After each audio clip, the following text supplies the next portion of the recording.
স্বর্গের আকাশ আজ আলোয় ভরা।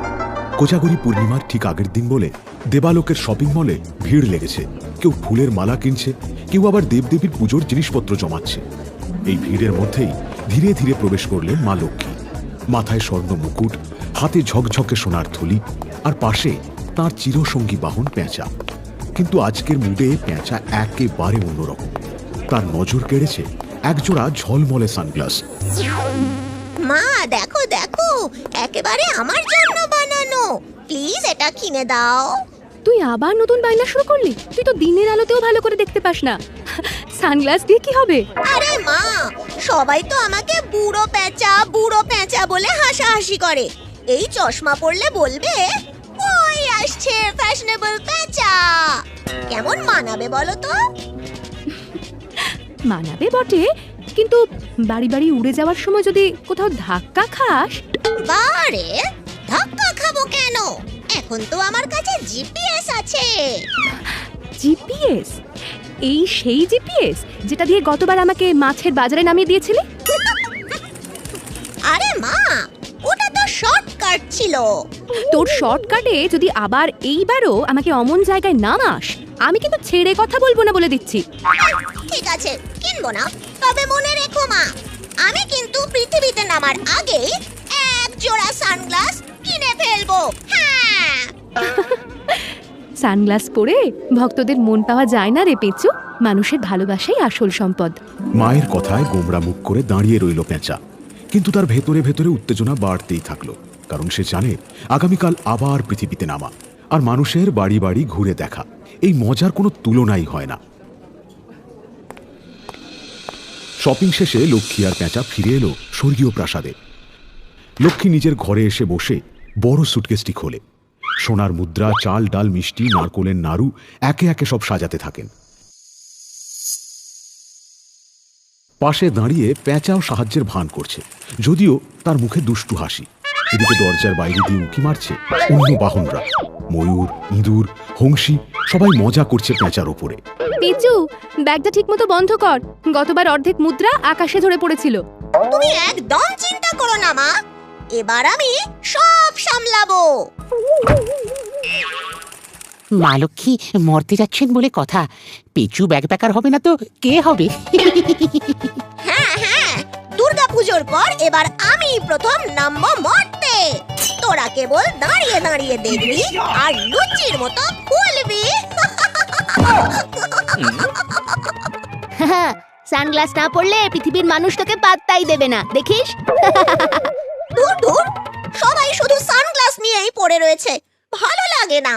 দিদি, তুই আবার পৃথিবীতে যাচ্ছিস, আমাকে নিয়ে যাবি না? আরে গনু, মন খারাপ করিস না, তোকে ছেড়ে যাচ্ছি না তো। ফেরার পথে তোর জন্য এক ঝুড়ি নারকেল নাড়ু নিয়ে আসবো। এই সত্যি দিদি? অবশ্যই, তবে শর্ত একটাই, এবার আমার ফেরার সময় ব্যাগ নামাতে তুই সাহায্য করবি। হ্যাঁ গনু দাদা, না হলে আমার পিঠে ব্যাগ বইতে বইতে হাড় ভেঙেই যাবে। ঘরে হাসির রোল পড়ল। ব্যাগ গোছানো শেষ হলো আর পেঁচা বুক ফুলিয়ে দাঁড়িয়ে ভাবতে লাগলো আগামীকাল পৃথিবীতে নামার দিন। আর এবার সেই সবার নজরের কেন্দ্রবিন্দু হবে। পূর্ণিমার রাত, আকাশ যেন রূপোর থালা, চাঁদের আলোয় স্বর্গলোক ঝলমল করছে। দেবলোকের সব দেবদেবীরা আঙিনায় জড়ো হয়েছে। আজ মা লক্ষ্মী পৃথিবী যাত্রা করবেন। চারিদিকে শঙ্খ, ঘণ্টা আর ফুলের বৃষ্টি, সবাই তাকে বিদায় জানাচ্ছে। অবশেষে লক্ষ্মী সোনালি শাড়ি পরে সোনার ঝোলা কাঁধে নিয়ে বাহন পেঁচার পিঠে বসে প্রস্তুত হলেন যাত্রার জন্য। লক্ষ্মীমা, পৃথিবীর মানুষ আজ তোমার জন্য অপেক্ষা করছে। তোমার আশীর্বাদে ঘরে ঘরে আলো জ্বলবে। শুধু আলো নয় ইন্দ্রদেব, তাদের অন্তরের প্রদীপটাও যেন জ্বলে উঠবে। দিদি, নাড়ু আনতে ভুলিস না কিন্তু। চিন্তা করিস না গনু, তোর জন্য আলাদা ঝুড়ি রেখেছি। আর আমার জন্য সানগ্লাস। আবার শুরু করলি? এখন উঠতে মন দে। পেঁচা, সাবধানে উড়িস।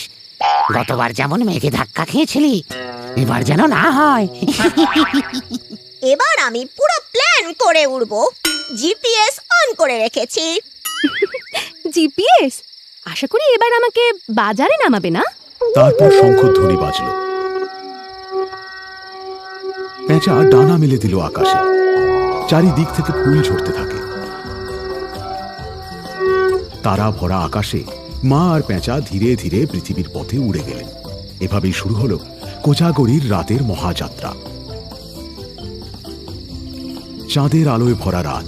পেঁচা মা লক্ষ্মীকে পিঠে নিয়ে পৃথিবীর ঘর বাড়ির ওপর দিয়ে উড়ে যাচ্ছে। মর্তের প্রতিটি পরিবার আজ আলো, প্রদীপ আর পুজোয় ব্যস্ত। কেউ ধূপ জ্বালাচ্ছে, কেউ আবার সারা রাত জেগে মা লক্ষ্মীর আহ্বান করছে। কিন্তু সেই সঙ্গে শোনা যাচ্ছে মানুষের ইচ্ছে আর আকাঙ্ক্ষার স্রোত। কেউ ধান চাইছে, কেউ চাইছে রোগ মুক্তি, কেউ চাকরি, কেউ আবার পারিবারিক শান্তি। আর পেঁচা ক্লান্ত মুখে ডানা ঝাপটাচ্ছে। মা, তুমি এত ভারী হয়ে গেছো কেন? আমার পিঠে যেন পাথর বেঁধেছো। উফ! আমার দোষ নয় পেঁচু, এত সোনা চাল নাড়ু ভরে দিয়েছিস ব্যাগে, ভারী তো হবেই। আর কতক্ষণ উড়বো বলো তো? আমার তো ডানা কাঁপছে এবার। সাহস রাখ, অনেক ঘরেই যেতে হবে। মা, একটু টাকা দাও, সংসার চলছে না। মা, আমাকে ডাক্তার বানাও। আমার মামলা জেতাতে হবে মা, উকিল হতে চাই, বড় উকিল। মা, দেখো দেখো, এরা তো এক একজন এক একটা দোকান খুলে বসেছে। কেউ টাকা চাইছে, কেউ আবার ডিগ্রি। কি সব হচ্ছে মা, দেখছো? সবার সব ইচ্ছে পূর্ণ করা যায় পেঁচু। সত্যিকারের ভক্তি আর সৎ মনই মানুষকে এগিয়ে দেয়। তাই আমাদের সত্যিকারের মন, সত্যিকারের ভক্তি খুঁজতে হবে। চল, এগিয়ে চল। বলি, বাড়ির কাজ তো কিছুই শেখনি দেখছি। হ্যাঁ, আপনারা যা বলবেন সেটাই সব, আর আমার কথার কোনো দাম নেই। আপনারা যা করেন সেটাই ঠিক, আর আমি যা করি সব ভুল, তাই না? মা, এ ঘরে গেলে তো আমরা ঝগড়ার মাঝে আটকে যাব। না, যেখানে শান্তি নেই সেখানে আমি প্রবেশ করি না। একটার পর একটা বাড়ি উড়ে যেতে লাগলেন মা আর তার বাহন। কোথাও আশা, কোথাও হতাশা, কোথাও ভক্তি, কোথাও হাহাকার। পেঁচা কেবল হাঁপাতে হাঁপাতে ভাবতে লাগলো মানুষের চাহিদার শেষ নেই। আর মা লক্ষ্মী নিঃশব্দে সেই সব বাড়ি এড়িয়ে চললেন যেখানে ভক্তির বদলে শুধুই চাওয়া পাওয়ার হিসেব। একটার পর একটা বাড়ি পেরিয়ে মা লক্ষ্মী এসে থামলেন অচেনা এক গ্রামের ছোট্ট মাটির বাড়ির সামনে। দেয়ালে সাদা রঙের আলপনা, উঠোনে প্রদীপ জ্বলছে। দরজায় এক গরিব গৃহবধূ দাঁড়িয়ে, হাতে নারকেলের নাড়ু, পাশে তার ছোট্ট মেয়ে। এই বাড়িতে নেই ঝলমলে সাজসজ্জা, নেই সোনার উপর চাকচিক্য, তবুও পরিবেশে এক অদ্ভুত শান্তি। মা, মাগো, দয়া করে এসো মা। আমি আমি নিজের হাতে নাড়ু বানিয়েছি মা। সামান্য একটু ভোগ অর্পণ করেছি মা তোমায়। তোমারই জিনিস তোমায় অর্পণ করেছি মাগো। দয়া করে এসো মা। দেখ পেঁচু, এটাই আসল শান্তি, ভক্তি, ভালোবাসা আর পরিবারের উষ্ণতা। চল, আমি এখানেই বিরাজ করব।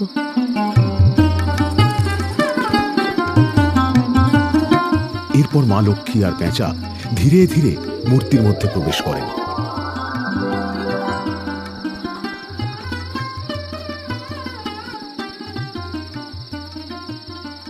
মা, আমি একটা নাড়ু খাবো।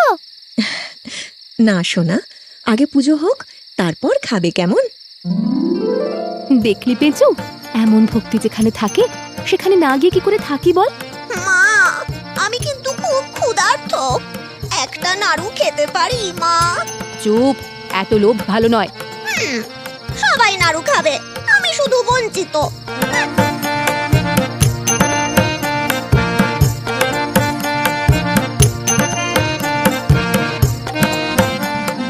তোমার সংসারে হাসি, শান্তি আর প্রাচুর্য নেমে আসুক।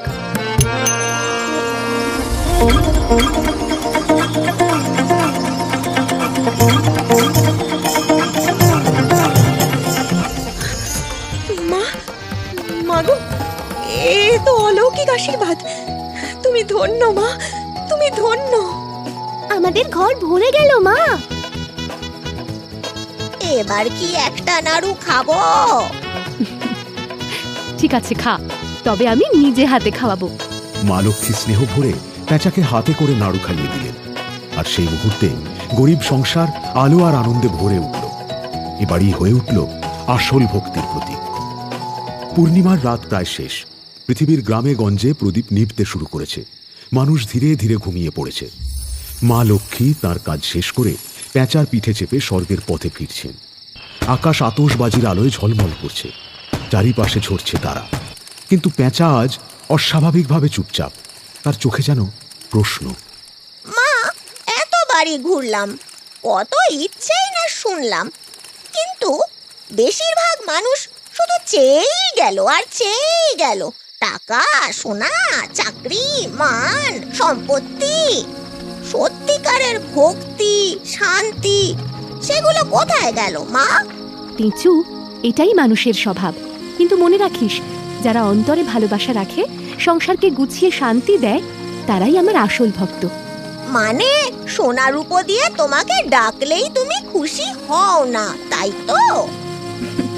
না রে পিঁচু, শান্তি আর সংসার চালানোর সাহস, এটাই আসল। আমি সেসব ঘরেই থাকি যেখানে ভালোবাসা আছে।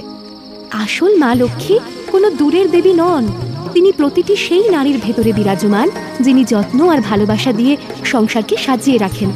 মনে রেখো, কোজাগরি মানে শুধু রাত ভোর প্রদীপ জ্বালানো নয়, মানুষের অন্তরের আলো জ্বালিয়ে তোলা। এই আলোই জীবনকে সত্যি সমৃদ্ধ করে। চাঁদের আলো ভেদ করে মা আর পেঁচা আকাশের দিকে উড়ে গেলেন। নিচে পৃথিবী নিস্তব্ধ, কিন্তু প্রতিটি ঘরের ভেতরে অনন্ত আলো চলে রইল, হাসি, শান্তি আর ভালোবাসার আলো।